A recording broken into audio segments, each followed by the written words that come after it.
S'informer, c'est notre devoir. À présent, les titres. Au sommaire de ce journal, la 5e édition de African Digital Week a été officiellement lancée lors d'une conférence de presse. Vous le verrez dans cette édition. Nous parlerons également des dirigeants de la CSI conduits par la centrale syndicale Humanisme qui ont crié leur ras-le-bol contre l'endettement. 300 jeunes reçoivent leur diplôme de fin de formation. Ils ont été formés en BTP et pilotage d'engins lourds et peuvent désormais s'affirmer dans le monde professionnel. Détail, c'est tout de suite. Merci de nous rejoindre dans votre rendez-vous de chaque jour sur la télé utile. À la tête de ce journal, l'intelligence artificielle, une révolution en marche pour l'Afrique. La 5e édition de African Digital Week a été officiellement lancée lors d'une conférence de presse à la CGC au Plateau. Cet événement place à l'innovation, la transformation et la cybersécurité au cœur des enjeux technologiques du continent. Prévu du 4 au 13 juin prochain à Boulay Beach Resort, il est co-organisé par la CGC et ses partenaires Pierre Tebeu et Ayouba Doumbia. C'est parti pour une semaine de réflexion, de débat, de renforcement des compétences et de collaboration entre experts, start-up et institutions. Centré sur le thème « L'Afrique à l'ère de l'intelligence artificielle, innover, transformer, protéger ». African Digital Week 2025 est prévu du 4 au 13 juin 2025 à Boulay Beach Resort, BBR. Ce forum permettra de discuter des enjeux, des opportunités et des défis que représente l'intelligence artificielle pour le continent africain, tout en mettant en avant des solutions concrètes pour une transformation numérique inclusive et sécurisée. Nous avons besoin d'accélérer notre croissance pour pouvoir aller dans le concert des pays développés. L'IA nous permet aujourd'hui de démultiplier ce potentiel que nous avons et nous avons décidé de voir comment, dans quelle mesure, quels sont les dispositifs à mettre en place pour pouvoir utiliser pleinement l'IA. Il n'y a pas qu'une grande innovation, il y en a plusieurs. La première, c'est le partenariat public-privé dans l'organisation de cette édition, dans la réflexion scientifique. Pour le représentant de l'autorité de régulation des télécommunications de Côte d'Ivoire, ARTCI, il est important de concevoir de nouvelles solutions adaptées aux défis locaux. On a parlé de révolution, 4e révolution industrielle. L'Afrique ne doit pas se louper. Voilà une révolution qui ne nécessite pas beaucoup de moyens. Il faut juste un ordinateur, une connexion et on peut suivre le train. Et même on peut prendre le pas sur certains pays. Donc la partie État veut jouer pleinement son rôle à travers le régulateur en accompagnant, je peux dire, cet événement-là. ADW 2025 sera meublé par plusieurs activités, notamment ADW Forum, programme professionnel, et ADW Youth, programme jeunesse créative. Rendez-vous est donc pris du 4 au 13 juin 2025 au BBR à Abidjan avec la 5e édition de African Digital Week. En actualité également, l'Organisation des Nations Unies pour le développement industriel, en partenariat avec le ministère du Commerce et de l'Industrie, ainsi que le ministère de la Transition numérique et de la digitalisation, a organisé la cérémonie de restitution de la stratégie nationale Industrie 4.0 de la Côte d'Ivoire à la Maison du patronat ivoirien au Plateau. Cette activité vise à rendre compte de l'évolution du projet aux autorités de consolider l'Industrie 4.0 tout en favorisant l'employabilité des jeunes en Côte d'Ivoire et en Tunisie. Le compte rendu avec Michel Brault, accompagné d'Ezekiel Seri. Favoriser l'employabilité des jeunes en Tunisie et en Côte d'Ivoire, mais surtout faire de l'écosystème de l'industrie 4.0 un levier de compétitivité de l'économie, permettant à la Côte d'Ivoire de se positionner comme un centre d'expertise et leader en matière d'industrie des technologies 4.0 dans la sous-région. C'est la vision prônée par la stratégie nationale d'industrie 4.0 dont le contenu a été officiellement remis au ministre du Commerce et de l'Industrie. À cette occasion, l'ensemble des parties prenantes, dont des experts et des partenaires financiers, ont souligné l'importance de cette initiative qui vise à préparer la Côte d'Ivoire à tirer parti de l'innovation technologique pour une meilleure compétitivité des entreprises ivoiriennes, mais surtout une croissance plus inclusive au profit de la Côte d'Ivoire et la Tunisie. C'est un projet de l'ONUDI, mis en œuvre par l'ONUDI, est financé par le gouvernement allemand à travers son ministère de la coopération économique et du développement, qu'on appelle communément le BMZ. C'est un projet qui s'inscrit dans le grand programme du gouvernement allemand appelé Invest for Jobs, qui vise à favoriser la création d'emplois décents dans plusieurs pays en Afrique. Les innovations technologiques sont des éléments essentiels pour améliorer la productivité et la compétitivité des entreprises ivoiriennes sur le marché mondial. L'Allemagne participe activement à l'amélioration des infrastructures numériques en Côte d'Ivoire en soutenant la mise en place de réseaux de télécommunications modernes et l'extension de l'accès à l'Internet dans les zones rurales. Ces efforts contribuent à réduire la facture numérique et à permettre à tous les citoyens d'accéder aux ressources numériques. Je voudrais inviter l'ensemble des participants à une participation franche, active et productive afin de parvenir à des conclusions probantes. Le gouvernement attend en effet les conclusions de vos travaux en vue de l'adoption de cet important document de politique industrielle. La cérémonie de restitution a été un moment clé pour la Côte d'Ivoire, marquant une étape importante dans la mise en œuvre de la stratégie nationale d'industrie 4.0 et dans la promotion de l'entrepreneuriat et de l'innovation chez les jeunes. Les enjeux sont considérables et la volonté politique affichée par les autorités laisse entrevoir un avenir prometteur pour l'industrie ivoirienne et la jeunesse.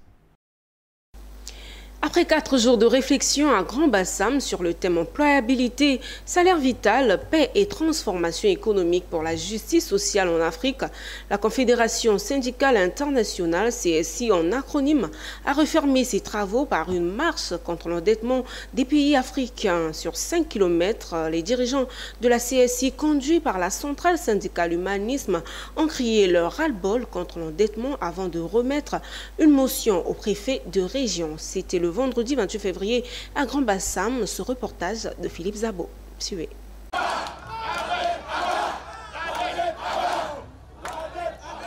La dette à bas, c'est ce cri de cœur qui a mis fin aux 5 km de marche de la Confédération syndicale internationale pour dire non au cycle dette, remboursement et réendettement. Après ce cri, les syndicalistes ont remis une pétition au secrétaire général de la préfecture de Grand-Bassam, représentant de l'État de Côte d'Ivoire. Le premier vice-président Afrique du CSI nous rappelle le contenu de la pétition, fruit de 4 jours de réflexion.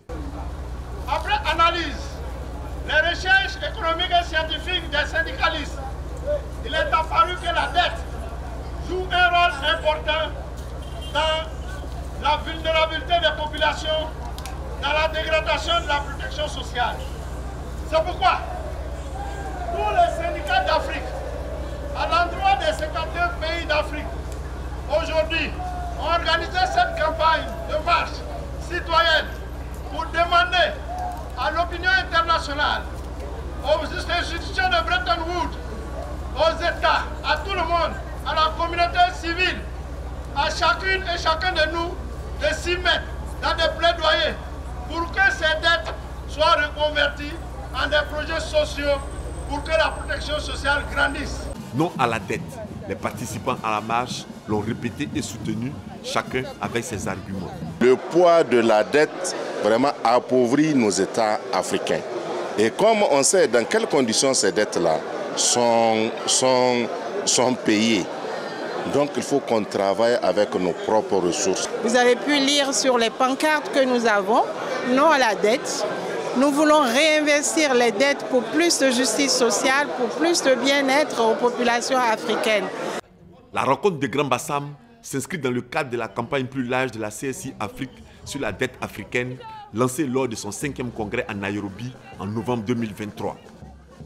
D'un autre côté, retenez que la 3e édition du Salon de la diaspora africaine et afrodescendante, SADIAF en sigle, se tiendra du 6 au 8 mars à la CRAEUMOA. Cet événement qui met en avant les opportunités d'investissement en Afrique pour la diaspora aura pour thématique Diaspora africaine, quelle contribution pour le développement de l'Afrique. Lors d'une conférence de presse, la commissaire générale du Salon a dévoilé les grandes articulations de cette édition. Amiko Robara était sur place. C'est sous le thème Diaspora africaine, quelle contribution pour le développement de l'Afrique que se déroulera du 6 au 8 mars la 3e édition du SADIAF, Salon de la diaspora africaine et afrodescendante. À l'occasion d'une conférence de presse, la commissaire générale du Salon a présenté les temps forts de cet événement dédié aux échanges et aux opportunités d'investissement entre l'Afrique et sa diaspora. Au-delà de l'aspect exposition, nous aurons plusieurs conférences et plusieurs panels. Donc un forum d'échange et de discussion qui va rassembler près de 12 panels, d'accord, 12 ou 13 panels, je n'ai pas le chiffre exact, mais surtout de 12 à 13 panels. Ensuite, quelques conférences et des masterclass aussi sont au programme. Ensuite, au-delà des masterclass, nous avons ce que nous avons initié, le pitching de projet. Une initiative portée bien sûr par la Fondation Mangoscore qui permet aux jeunes porteurs de projets de pouvoir présenter leurs projets en vue de bénéficier d'un accompagnement ou d'un financement. Nous avions le dîner gala, un dîner de gala de distinction des Africains de la diaspora, des Africains aussi qui sont sur le continent, qui ont excellé dans leur secteur d'activité. Ces 3 journées s'achèveront le 8 mars 2025 avec un clin d'œil à la Journée internationale des droits des femmes. Avec le soutien de la BESIC, la commissaire générale a lancé un appel à d'autres partenaires et sponsors afin d'associer leur image à cet événement qui attend près de 1000 participants.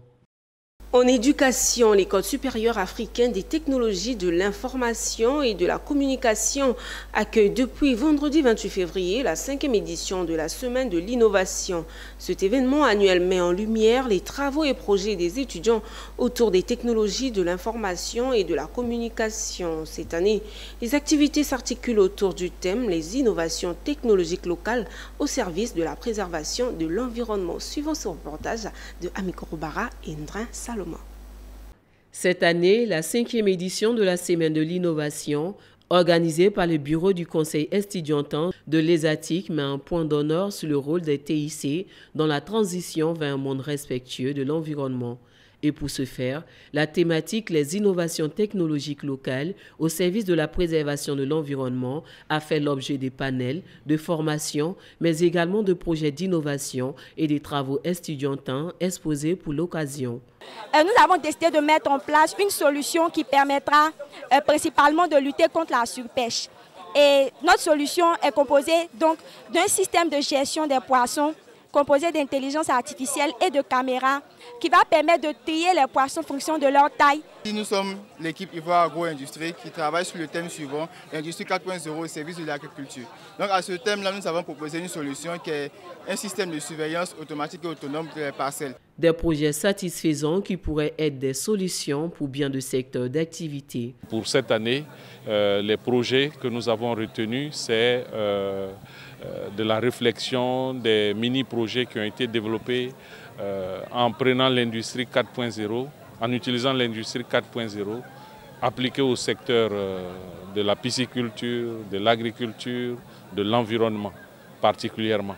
Vous trouvez qu'il y a de très belles idées qui méritent encore d'être un peu maturées, mais de très belles idées. C'est tout à leur avantage de cette jeunesse, de ce brin de folie qu'on a besoin de voir toujours grandir. Voilà. Ces journées qui favorisent le développement de l'esprit d'innovation et de créativité chez les étudiants connaîtront leur apothéose le lundi 3 mars avec la proclamation des résultats et la distinction des meilleurs projets. Le jeudi 27 février, la commune du Plateau a vibré au rythme de l'engagement avec la cérémonie de lancement de la première édition du Forum des femmes et des filles du Béquet organisé par le Conseil régional du Béquet. Cet événement prévu du 24 au 26 avril à Boaké s'inscrit dans une initiative visant à promouvoir l'autonomisation de la gente féminine dans la région et à encourager les femmes à occuper des postes décisionnels pour le développement de leur communauté. Michel Brou et Ezekiel Seri pour plus de détails. Ce sont des responsables d'institutions de la société civile, des partenaires, des leaders communautaires et bien sûr de nombreuses femmes et filles désireuses de s'impliquer dans le processus de développement de la région du Béquet. Ces acteurs ont marqué leur présence au lancement de la première édition du Forum des femmes et des filles de cette localité. L'égalité des sexes et le rôle crucial des femmes dans la transformation sociale et économique étaient au cœur du lancement de cet événement. Ce rendez-vous sera une plateforme d'échange, de formation et de partage d'expériences visant à outiller les participantes face aux défis qu'elles rencontrent. Le forum aura lieu les 24, 25 et 26 sur 3 jours. Nous attendons à peu près 2000 personnes sur ce forum-là, avec des activités de panel, des concours culinaires et des concours compétitifs au niveau de l'art, de l'environnement. Et vraiment, ce sera une très grosse animation sur pratiquement 3 jours dans le Bégué. Le conseil régional et les partenaires ont marqué leur soutien à cet événement. Ils ont également réaffirmé leur engagement à soutenir les initiatives qui favorisent l'égalité des sexes et à travailler de concert avec les acteurs locaux.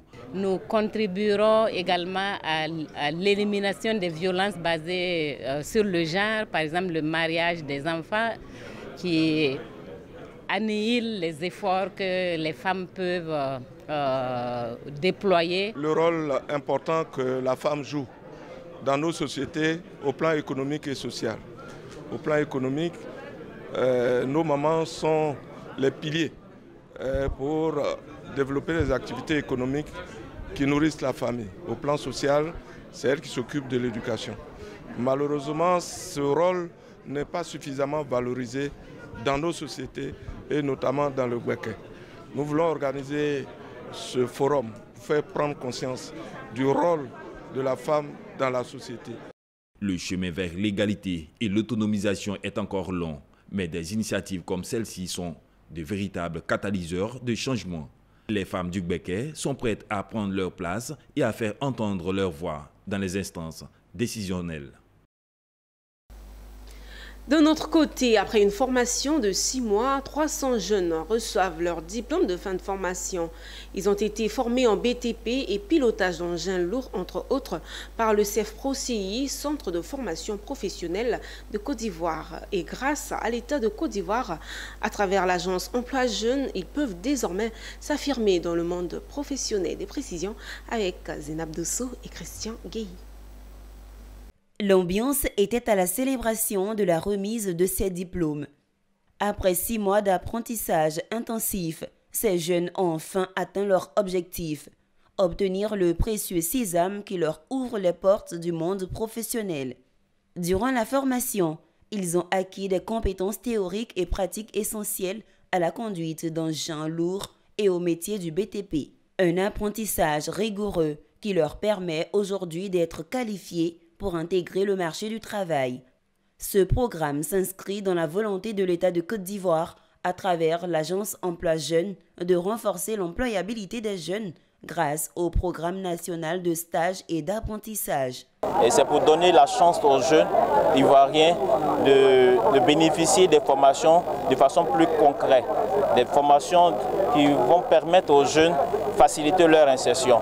Aujourd'hui, avec les témoignages des jeunes bénéficiaires aujourd'hui, qui ont été formés sur plusieurs modules, c'est-à-dire les gros engins, les BTP, etc., tout ça, aujourd'hui, je pense que c'est une opportunité qui est donnée à ces jeunes-là de faciliter leur insertion. J'ai été motivée de faire cette filière parce que j'ai vu que les femmes ne font pas cette filière-là beaucoup. On se dit non que ce sont les métiers d'hommes, alors qu'aujourd'hui, ce que les hommes font, les femmes aussi peuvent le faire. Je suis très heureuse, en tout cas parce que ce n'est pas toutes les formations qu'on fait qu'on reçoit les diplômes. Donc ce matin, si aujourd'hui j'ai dans ma main mon attestation, je suis heureuse. La formation a été assurée par le Centre de formation professionnelle CEFPRO-CI, qui met son expertise au service des jeunes en quête de qualification. Nous sommes aujourd'hui à la fin de la formation.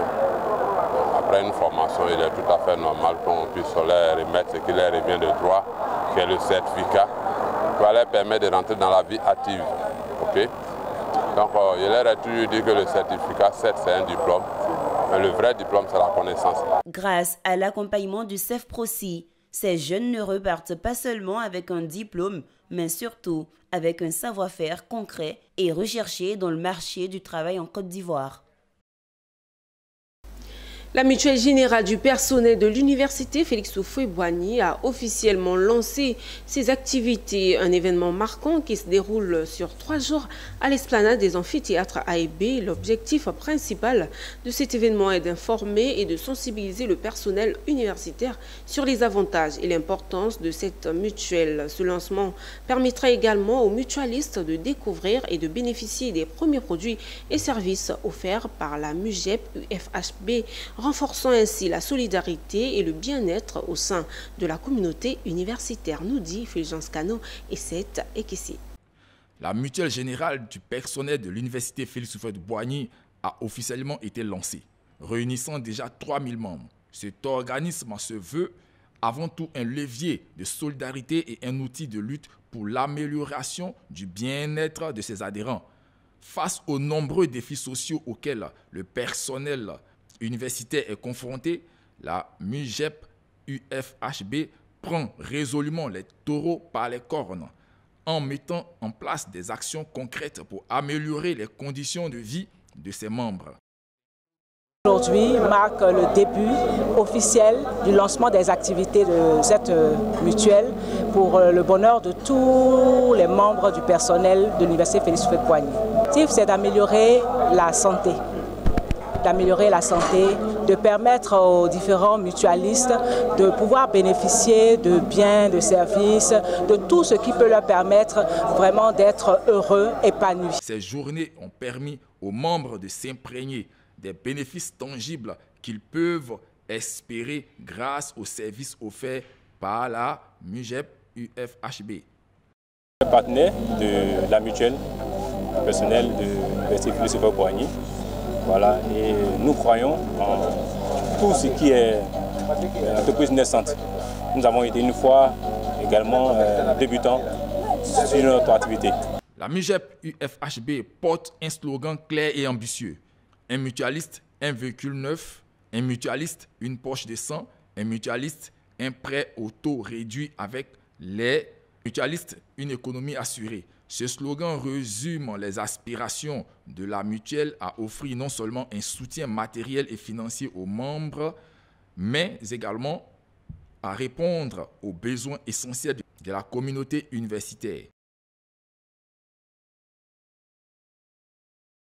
Dans ce même domaine, 5 professeurs émérites de l'ex-laboratoire de botanique de l'université Félix Houphouët-Boigny de Cocody ont été célébrés lors d'une cérémonie émouvante à l'amphi A de l'université.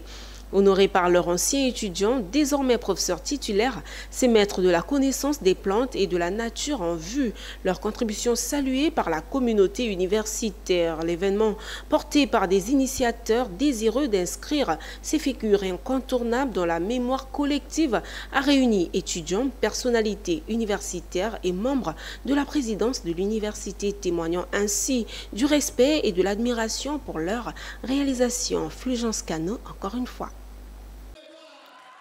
Il est essentiel, voire capital pour la jeune génération de professeurs d'université, de ne pas oublier leurs maîtres, ceux qui ont contribué à faire d'eux les érudits qu'ils sont aujourd'hui. Cet hommage scientifique aux anciens professeurs de botanique de l'université Félix Houphouët-Boigny revêt une dimension particulière. Il offre à la jeunesse universitaire l'opportunité de découvrir et de connaître ces pionniers des sciences botaniques, ces érudits qui ont jalonné le chemin de l'enseignement supérieur et de la recherche dans ce domaine. Depuis que nous étions étudiants jusqu'à maintenant, nous avons constaté que nos maîtres partaient à la retraite, mais de façon vraiment anonyme. Personne ne les célébrait. Et donc nous avons décidé, avec mes collègues du laboratoire, de marquer d'une pierre leur départ à la retraite. C'est-à-dire leur faire comprendre que non seulement ils nous ont informés et que nous sommes heureux de cette formation. L'événement organisé dans le but de rendre hommage à ces figures emblématiques a permis de réunir plusieurs générations autour de la mémoire collective.